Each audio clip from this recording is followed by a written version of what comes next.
Every service-based business owner I speak to tells me the exact same thing. We don't need ads. We get all of our work from referrals. But here's the problem. Referrals are the reason why your business is stuck. Don't get me wrong. I love referrals. You love referrals.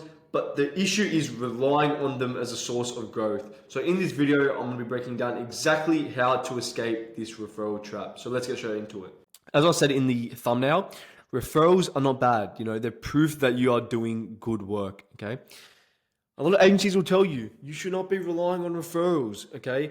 It's bad. You should not be taking care of your growth. And now, while they are right to an extent, I don't know how that happened. I got a cheeky thumb there. But while they are right to an extent, referrals are great. They are amazing because you're not paying for customers. They already know you, like you, and trust you, and they're easy closes. Okay, but if you really want to scale, you have to have an acquisition system in place because referrals are unpredictable, they're uncontrollable, and they put a ceiling on your growth. Okay, now if you want to build a service business that runs predictably, consistently, and doesn't depend on luck, you need to break free from referral jail. And this is difficult, okay? Because some companies have tried to, do Google ads or Meta ads and build an acquisition system. But a big thing they realize is, hold on, why are these leads more difficult to convert? Okay. And then they'll say, oh, well, lead quality sucks. It's like, no, referrals are easy closes. If you want to scale, you have to go more broader, okay, to people who don't know you, they don't like you yet, and they don't trust you yet. Okay, so that takes a lot of effort to convert those type of clients, but that is how you scale. Okay, now here are 3 reasons why you should not be relying on referrals, and after this, you're going to see how stupid it is relying on them. Okay, the first point is that referrals have unpredictable flow. Okay, 1 week your phone's ringing off the hook, the next week it's dead quiet, and you don't control when referrals come in. That's a big point.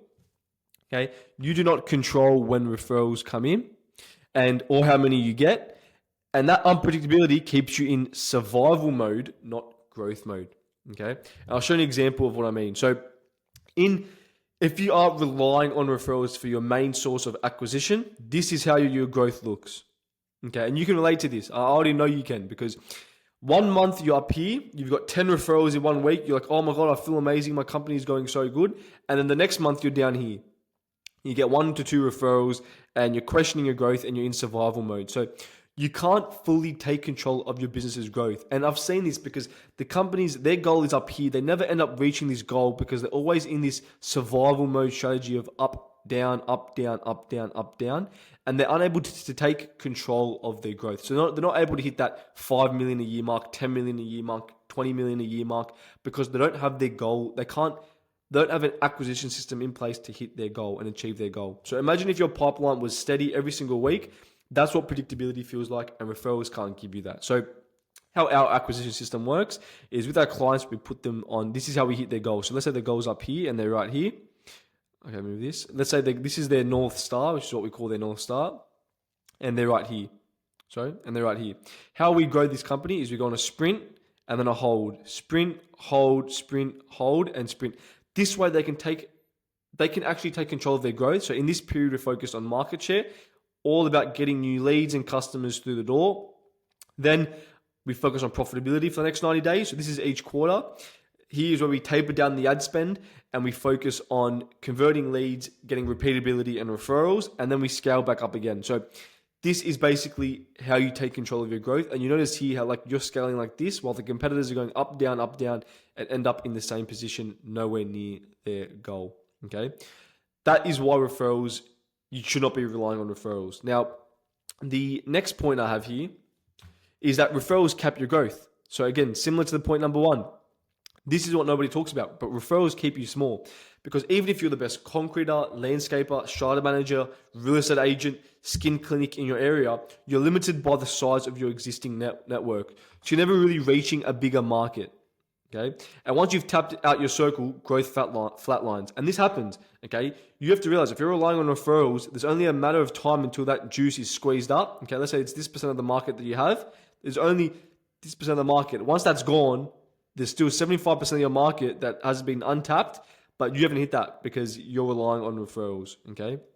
And it's sad because this is why so many service-based businesses stay stuck at the same revenue for years. And this happens for years because they never get out of this, they never get into that uncomfortable zone of going more broader and trying to close people who've never known them before, liked them before, or trusted them before. And so that's why they are never able to scale efficiently. It's because they are stuck in this growth cycle with referrals. Okay. Now, number 3, referrals let competitors take your market share. Now, this is a very big point that people don't even realize. But while you're waiting on word of mouth, your competitors are running ads, they're building authority. Okay, because again, that's why you run ads, and winning clients that could have been yours. The scary part is that once a competitor installs a predictable growth system, they'll outgrow you fast and dominate your area. So what's going to happen is the analogy I like to use here is, let's say you've got a pie chart and this is your market. This is you right here. You've got 25% of the market, which again is very, very high. I'm not saying that, but just for an example. And your competitors are all in here. Okay. Once they install an acquisition system, your referral is going to go lower because they're going to go to your competitors. So now your pie goes cut into this. Okay, let me just remove some of this. So your pie now goes from that big section to this. A new competitor comes in, does the same thing. It goes to this. And after a while, your growth is just here. This is your market. Okay. And when you're at this stage, you can never scale. And the big point about that is that your competitors will outgrow you. They'll take your market share. They'll take your customers, and referrals will not protect you. They make you vulnerable. So once a competitor installs an acquisition system inside their company, like we do for our clients, if you're relying on referrals, you better hope that you do the best service and you've got raving customers, because after a while that's going to dry up and it's going to be very, very hard to scale your company. So that's 3 main reasons why relying on referrals is just stupid. And you can see now, like, well, you never really thought about this. I thought about it like this. Okay. It's not like we live in a world now where it's not just get a referral, scale like that. We live in a fast-paced digital society, okay? And what that means is it's very, very hard to scale just by relying on referrals. Every company's advertising now. It's just something you have to do if you want to hit the 7, 8, 9 figures, okay? You have to do it. Now, the solution to not relying on referrals, again, this is something that we do, but the first thing you want to do is build a predictable lead system. Whether it's from Google, Facebook, don't listen to people who tell you SEO is dead, Facebook ads are dead. Everything works. Okay, it's just a matter of how well you can make it work. Okay, so pick a traffic system, a traffic source, whether it's from Google, Facebook, wherever you want to go. Choose something and stick to it. Now, the next thing is install smart testing. So we specialize mostly. One of our services, a core service, is Meta Ads.